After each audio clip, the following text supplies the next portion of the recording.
U.S. House Speaker Nancy Pelosi has used her visit to Taiwan to deliver a statement of solidarity, saying her country would do whatever it takes to boost Taiwan's ability to defend itself. Pelosi met with Taiwan's president, Tsai Ing-wen, after earlier addressing the self-governing island's parliament. She's the highest-ranking U.S. politician to visit Taiwan in 25 years, though she's not there as an official representative. Pelosi ignored stark warnings from China, which views the island as its own territory. She said she supports the status quo between Beijing and Taipei and praised Taiwan's democracy. We have to show the world, and that's one of the purposes of our trip, to show the world the success of the people of Taiwan, their courage to change their own country to become more democratic, a democracy that has evolved to a stronger place now, and it offers a very strong contrast to what's happening on mainland China. Well, Pelosi's visit has drawn a furious response from China, which has announced more military drills around Taiwan. So let's cross over to Taipei and speak to DW's Zachary Lee. Zachary, good to see you. Now, tell us how important this visit is from Nancy Pelosi and what does Taiwan stand to gain from it? Well, you have to understand that any foreign politician's visit to Taiwan could be seen for China as a violation of its territorial sovereignty, since China sees Taiwan as a breakaway province. Let alone Nancy Pelosi, the high-ranking U.S. politician making a stopover in Taiwan, would of course upset China. So the visit will definitely increase the tensions between the U.S. and China, as well as China and Taiwan. And the worst scenario that would be a military conflict, which nobody wants to see. As for Taiwan, which finds itself isolated in the international society, Pelosi's visit for sure can be a great support from the U.S. And it shows the close relations between the U.S. and Taiwan as well. Zachary, are people in Taiwan worried about the economic, the trade and military implications for the country? Well, people do have concerns about these implications, particularly the economic action made by China, since China is Taiwan's largest trading partner, and Beijing is expected to use its economic and trade might exert pressure on Taiwan and express its unhappiness with Pelosi's trip in Taiwan, and this will be, of course, a big concern for Taiwan's economy. DW's Zachary Lee in Taipei. Thank you. Well, we can now talk to Markus Fabian from the German Liberal Party, the FDP. He's a member of the Defence Committee in the German Parliament and head of the German Taiwanese Association. Welcome to DW. Now, was US House Speaker Nancy Pelosi wise to visit Taiwan? She was very wise indeed. I think it was more than time for her to visit Taiwan. Taiwan needs support from all democracies all over the world. Now, Markus, Beijing has warned of very serious consequences that Pelosi's visit would trigger. We've already seen some military exercises announced.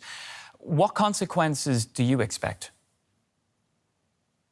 I think we have seen during the last years, actually, that China also reacts to strengths, and we have seen what happens if the democracies in the world do not stand together. I think nobody needs a second February the 24th. So the reaction of the world's free societies should be to defend each other. And this defender and these reactions also need strong symbols. And the visit of Mrs. Pelosi to Taiwan is such a very strong symbol that was needed right now. Would you say that Western attitudes on China are changing? Yes, they are changing, and it's more than time that they change. I think China has proven over the last years that it's not willing to develop into a democracy, that is not willing to defend liberal values, that is not willing to accept the freedom of speech. We have seen this on very many places, as in Hong Kong, as in the Xinjiang province.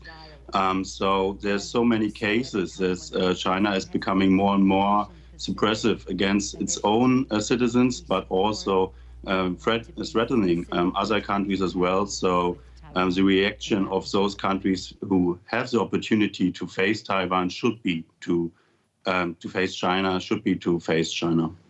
Markus, let's talk a little bit about Germany's position. The German Foreign Minister Annalena Baerbock said this week that Germany would not allow China attack Taiwan. What role should Germany and the EU have in this dispute? I think Germany and the European Union can just have an economic role in this process. Germany is not as military strong as it's supposed to be, so there can be just economic issues. If it comes to Taiwan, we can have a free trade association agreement with Taiwan. We can help Taiwan on economic issues. We can also support Taiwan if it comes to the development of military facilities, of air defense, also maybe a development of submarines. Germany has some capability if it comes to submarines that operate narrow waters, for instance. This can be things that can be done by Germany.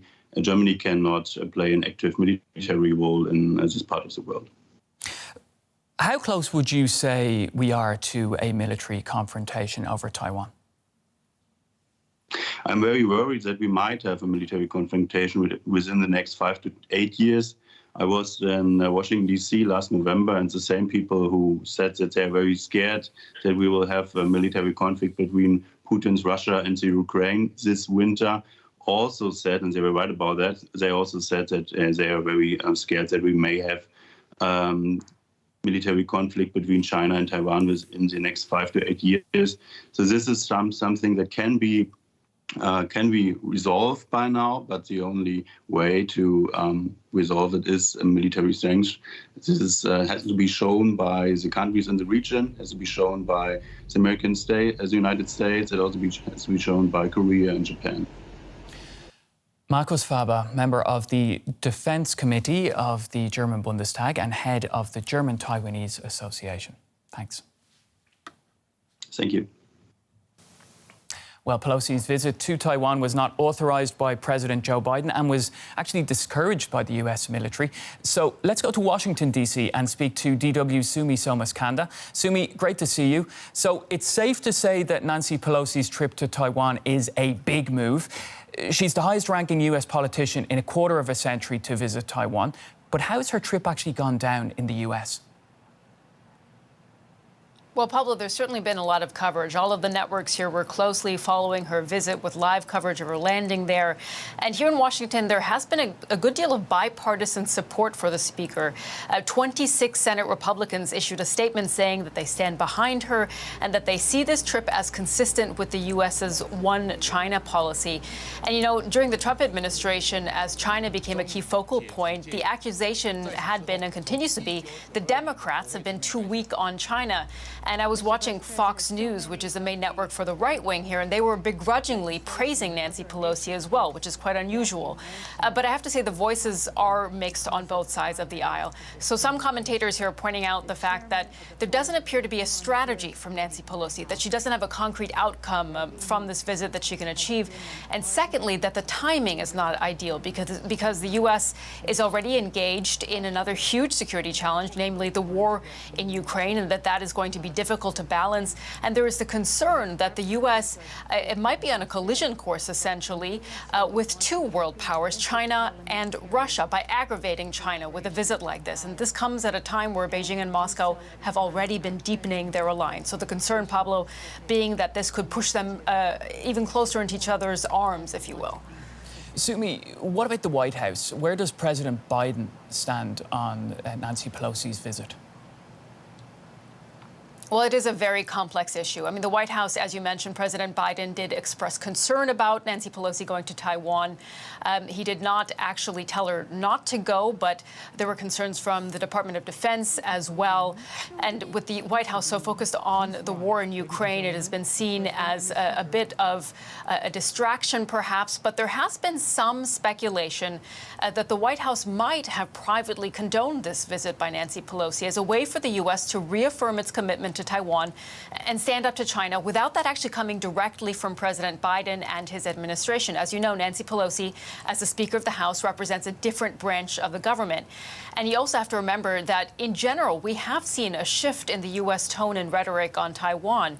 The policy for a long time from the U.S. has been one of strategic ambiguity. So it has official diplomatic ties to China, but also unofficial ties to Taiwan, supporting democracy there.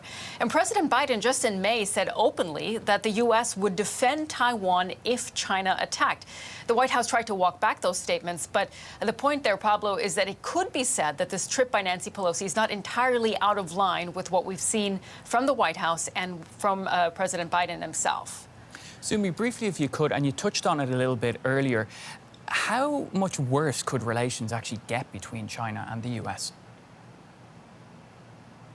Well, the relationship certainly isn't in the best state at the moment. Remember, some of the pulls on this relationship, the Biden administration announcing that diplomatic boycott of the Beijing Olympics. They've sparred over everything from economics to technology and security. So the relationship already is in pretty frosty territory. It could get worse, Pablo, if we see a further retaliation or response from China, if there's an escalation in that response and that the U.S. feels that it has to respond as well. There we could see the retaliation, or the deterioration, rather, of the relationship fall even further.